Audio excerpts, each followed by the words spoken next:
Welcome to my vlog mga kapatid. Ngayong araw na to ay nandito kami sa Manila Ocean Park para mag-explore ng mga kagandahan sa karagatan katulad ng aquatic animals at iba pa. Kaya halina't samahan nyo kami sa aming paglalakbay. Sa clip na ito, makikita natin ang iba't ibang uri ng isda mula sa maliit hanggang sa malalaking pating at isang tunnel kung saan napapalibutan ka ng mga isda sa lahat ng panig.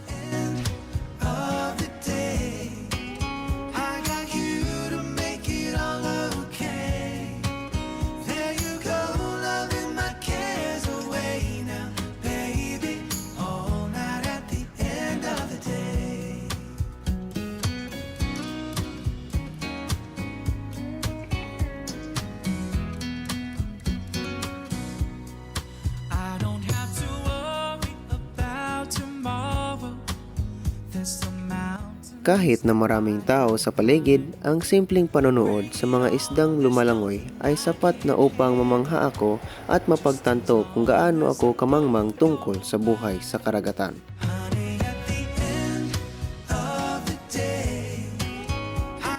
Pagkatapos ng Oceanarium, ngayon naman ay andito tayo sa may bahagi ng Trails to Antarctica, kung saan ay makikita natin ang mga Humboldt penguins. At sinasabing may 13 baby penguins ang nasa penguin breeding program nila ngayon. At tayo mga bisita ay pwedeng makapasok talaga sa loob ng Antarctica upang pakainin sila o di kaya'y hawakan. O di ba? Napaka-exciting talaga dito sa Parte Antarctica.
Kilalanin ang mga kaibig-ibig na sea lion ng South America habang binibigyan kanila ng mahalagang impormasyon tungkol sa pangangalaga sa kapaligiran.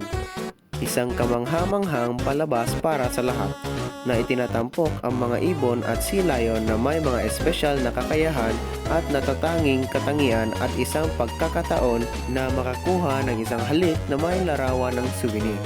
Talagang napakahusay ng mga sea lions at ibon.